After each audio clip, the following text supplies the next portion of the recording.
This is Lewis Hart for Boxing Social in association with Empire Fight Store. Delighted to be joined with Nutritionist, Jack Coak. First one we're doing, long time coming, mate. Been in contact for quite a while now. Multiple fight weeks together, but we've never sat down and actually had a chat. We said we were going to do it in Bournemouth. We never did, so it's good to sit down and have a little chat about boxing. Absolutely, for sure. I suppose we'll get into all things nutrition, but firstly we'll touch on Matt McCallum. Obviously all weighed in now, ready for a fight with River Wilson Bent. He's someone that you've worked with for quite a while now. I would say 4 fights you've worked with him now? Yeah, 4 fights. So the first fight was in preparation for Jordan Reynolds, one after that last December, and then the one with Paul Kieron, which didn't happen. And then this one, yeah, so 4th camp together. So we've got everything kind of gelled together and the processes we have in place, and yeah, we're just ready to go. I suppose now when you're quite familiar with him, and he obviously trusts you to do his nutrition, yeah. So good to have like a relationship with a guy who's like a constitute professional like he is. Yeah, man, it's super good. Like having that relationship, we just know everything works. We trust each other, which is the biggest thing in boxing. I think with nutrition, especially in fighters making weight, you know, there's got to be a level of trust there, right? So, yeah, you've got to trust your nutritionist, your team, your S&C coach, etc. So we've got that trust nailed down. So it's just, yeah, we've got a really good working relationship and ready to do the business. And Matt's sort of one of a plethora of fighters that you look after. Obviously, Liam Davies being someone you've worked with loads of other fighters before. Yeah, so just I suppose talk about all the guys that you really work with. If you can list off the many that you do. Mate, if we sat here, I'd be listing like all of them. I don't want to leave people out, but I guess, yeah, they're kind of the ones that I work with. Liam's a good one, so started working with Liam in prep for his British title fight against Mark Leach, and then been working together ever since, obviously, and his build up all the way through to a world title, which he won back in March. So working with him, just started working with his brother Brad, who's going to go on to achieve, you know, great things just like Liam. Raven Chapman, who's one of the sort of females that I work with.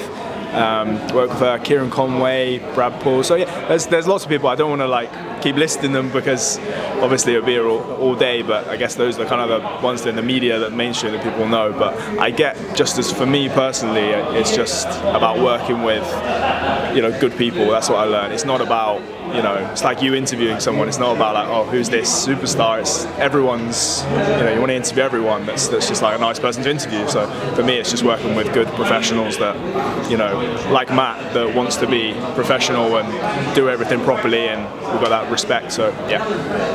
When it comes to boxing, it comes to making weight, it's like one of these things that it's developed over time. I think if you looked at ask someone how they made weight in 1980s or the 1990s, they'd be having a very different conversation to how they are in 2024. As through the years, how much do you feel like your role and the role of a nutritionist, the role of making weight, has developed to the point that it is now? Yeah, I mean, it's massive, because the first thing that someone will think of, or a fighter will think of, is, oh, I need to get a nutritionist to make weight. That's the first thing. You always see it like someone will miss weight and they're like, I need to get a nutritionist, or they perform poorly in the back end of the fight, like, oh, I need to get a nutritionist to help me make weight.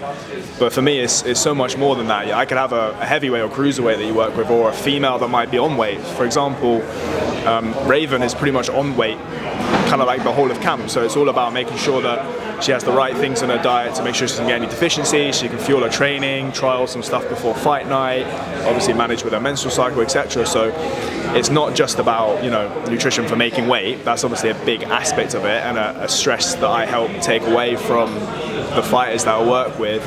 But kind of going back to your sort of original question, that it's changed massively. Like in the old days, it'd just be like, oh, just chuck a sweatsuit on and just not really too much focus. Just make sure you eat clean, or make sure you just cut your carbs out like 5 weeks before your fight. It's a lot more scientific now, and there's a lot more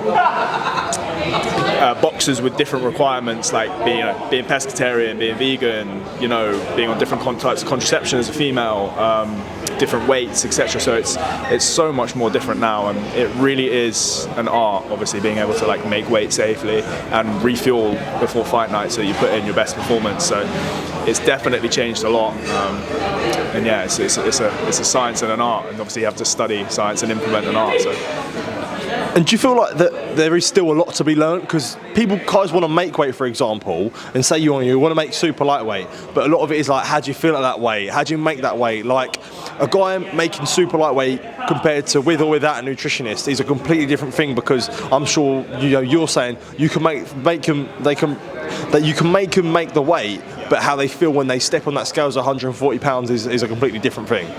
Yeah, you're spot on with that. It's not just about making the weight, because every fighter is going to be able to do that. They're not going to like miss weight unless something's gone like horrendously wrong.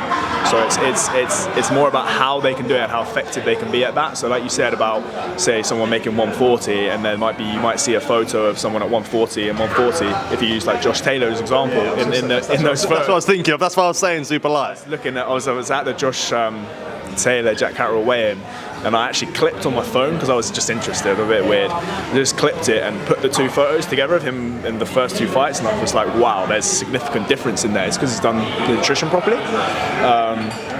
So yeah, it's a big difference between, like I said, just making the weight, feeling strong, healthy, being able to perform. And I think that's a thing that a lot of fighters realise when they maybe suffer a loss or they're just not well educated. If you take Liam's brother Brad, for example, doing a 4-rounder, does he need to work with a nutritionist? Most people say not really. Wait till he's boxing for a title, but he wants to get all of the things in place. Liam wants him to get all the good things in place so that when he does fight for a title, he's got all of the processes and it's just simple and easy, there's no stress. So, yeah. When it comes to guys making weight, like that's your biggest part, regardless of, I suppose, what happens with a fight, it's like how they weigh in and how they really feel after. Do you ever feel pressure, like, in that time, say on the Thursday, for example, or when, when they're sweating it out or anything like that, like, we got to make this safely? Oh yeah, like with anything, mate, like with your job, you're going to get some form of pressure, obviously that's why you do it, but yeah, there's an element of pressure in everyone, but for me it doesn't matter if they're on a matchroom show or they're on a small show, they've still got to make the weight, and there's obviously pressure associated with that. It's, as the more experienced I get, it's less stressful, but it's still, I still have a bit of a sigh of relief quietly to myself when they weigh in, because I'm like, And do you ever find it with some fighters are like easier to work with others? Like there might be some fighters that after a fight they may sort of be sort of strict after, but do you ever find it like, say, if you have a 12-week camp with a guy, a lot of it is focused on bringing sort of a lot more weight down compared to others? Like it depends on how, because you don't manage what they do when they're not in camp. So do you sort of find it with some fighters easier than others, I guess? Yeah, so with that one, it's probably the biggest problem with boxers is that they don't really kind of like manage their nutrition effectively outside of the camp. So say you do a 10-week camp, they do the camp, and then outside of it, they just kind of just go off grid. And if they don't make the weight correctly and safely, and don't have a good training camp, the sort of binge response will be much bigger after the camp is finished. But if they do the camp correctly, do the weight correctly, they'll feel less of an urge to go and eat, crazy amounts of food for 3-4 weeks after the fight. So the next camp then becomes easier. And I do work with some fighters outside of the camp. And to be honest with you, it works so much better because they come into the next camp having managed basic nutrition habits. They come in starting at a lower weight, and they're able to have a training camp where they fuel their performance, as opposed to, I need to do a run on a Saturday, I need to do this after my boxing session to lose an extra 300 calories. And that kind of creates a really disordered relationship with training and with food. So yeah. And obviously Matt has weighed in now, and using him as an example, how important is that period of, let's say, 36 hours, for example, or 40 hours till from the minute he steps on the scales to the minute he weighs in, to make sure, I suppose, he's as fit as he feels or he's as big as he feels? Because I think I was seeing something with yourself and Ahmed Hatim, and he was talking about how as soon as he weighed in, he was chugging the electrolytes down. Like, managing the weight after you weigh in is also an important thing as well. Yeah, 100%. Whatever you put into your body between obviously weighing in and then fighting is going to correlate to how you perform on the night. So if you're putting the wrong stuff into your body and you can't retain it, or you have a bad tummy and you're not, going to the toilet, etc., you're not going to put in your best performance. So you've got to make sure you're putting the right stuff into your body at the right quantities at the right time, stuff that you've eaten during your training camp, i.e. not going and getting a Five Guys or a big pizza that you've not had for 2 years. So with Matt, it will just be a process of coming off the scales, making sure we get the electrolytes back into a system at the right amounts of sodium at the right amount of time, so fluid at the right amount of time, so he doesn't get, you know, full up too quick and bloated. And then it's just a case of stocking up with simple carbohydrates. So we just use stuff like, you know, pancakes, cereal bars, rice pudding, that kind of stuff, and then just have similar main meals that he's had during the camp, so his gut doesn't react to it and try and, you know, throw itself all out of whack. And going back to the point of being out of camp, a different sort of an MMA example, but look at like Paddy Pimblett, for example. It's very well documented how big he gets after a fight. After making 155 pounds, he talks about sort of blowing up to 200 pounds out of camp, and he's not the only example we could use. There's boxing examples that we can use, you know. Ricky Hatton was always the one that would, you know, sort of get massive after a camp. In the long run, how detrimental is that to a fighter? As in, like, getting, like... when you sort of are getting big out of camp and then having a camp to lose weight, like, how detrimental is that? I suppose for long-term health in general, when you have to sort of make a weight. Yeah. And that takes us back to the point you made at the start with the question you had about how things have changed. I definitely think now there's more of a sort of thing of people living that 365-day-a-year kind of lifestyle, as in, like, a lot of fighters that I work with now don't drink, so they don't drink out of camp, or they're just you know, they're just sober. A lot of fighters still train like outside of camp. So there's been a big transition in fighters that are living the life all year round in their lifestyle and taking that on board as like an athlete and as a boxer. So I think that kind of stuff is all old school. And yeah, the guys that put on mad amounts of weight outside of the camps, every single camp will take a little bit more out of your body. So you're either going to have to cut more fat, be in a lower deficit, or cut more fluid in the final phase via dehydration, and that takes it out of you as you progress and get older. It affects like your metabolism, your hormones, like for males in particular, testosterone, so like sex drive, etc. So it's those guys that sort of balloon up outside of camps. It's not manageable, and it's not good for their long-term health outside of boxing when they retire as well.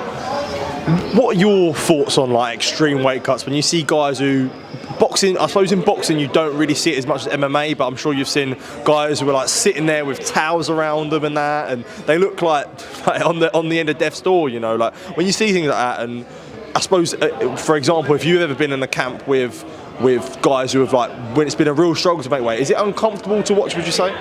I think so. I think it's like you said, it's different to MMA or other like sort of combat sports because they don't do the grappling or the wrestling, so the need to kind of put on more weight between weighing in and fighting is less so, because obviously they're just stood up like striking. So the weight cuts aren't as big, they're still prevalent, but it shouldn't really be looking more than like 5-6% of kind of dehydration, whereas MMA is pushing up to like 8-10%, you know, actual like water dehydration. So it's hard to see when it's obviously not done properly, and you hear stories, don't you, of like fighters that have done horrendous cuts, and it usually shows on fight night.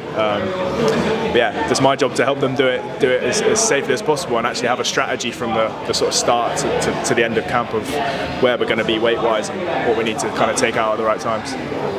Another question I wanted to ask you, and a final question from myself, a final topic from myself. It's a big thing in boxing. People talk about rehydration clauses and check weights. I know the British Boxing Board have, I think it's on the Wednesday you need to be 3% within your weight. I think that's what it is. And the rehydration clauses, especially a specific one, how do you manage that as a nutritionist, and what are your thoughts, I suppose, on rehydration clauses in general? With great difficulty. The 3% check weigh-ins are difficult. Sometimes there's different like Southern area, Commonwealth and stuff where we don't even like have them, but we're told that they're going to happen, and they just don't end up happening, which is a different topic for another day. But they're hard because obviously you've got a fighter that might be cutting say 7% of their body weight in fight week, and they're having to potentially do 2 kind of, you know, water or dehydration cuts in a week, which takes a lot out of your body. So with that, if there's a fighter needs to be closer to the weight naturally, right? That's the whole point of having a check weight, so make sure people aren't cutting 10-12% of their body weight. But fighters are doing it anyway, like top fighters at the elite level are doing it anyway. So the way that I would do it is, I'd say probably like the day before, we'll just reduce food volume down a little bit, like the weight of the food, but still give plenty of energy. and then maybe just time the check weight after their taper session. So if they're doing a pad session, just might get them to do it with like a you know, in a hot environment, or just say, well, if you're doing a pad session anyway in fight week, just do it, and then we'll do the check weight after. So they might lose 1% via just sweating through doing their pad session. So there's ways around it, but it's kind of dangerous because we all know that all the fighters are doing two weight cuts. I was going to say, like, is there any point of avoiding, like, say, like, you know, for example, you've got a guy like who makes weight on the, say, Matt has to make weight, he makes 168 pounds. Or I think the IBF rehydration is 178 pounds, so it's 10 pounds of their weight. So is there any way that you can stop, like, almost like a second weight cut, I guess? There is, yeah. Like I said, you just got to be closer to the weight, and that might be a case of saying we might need to maybe lose a bit of muscle mass safely throughout the camp, or we might need to just get you a little bit leaner, depending on how much wiggle room we have with that. But it's a massive problem. The IBF check weight, that's the one the day after, yeah, on the day of the fight day.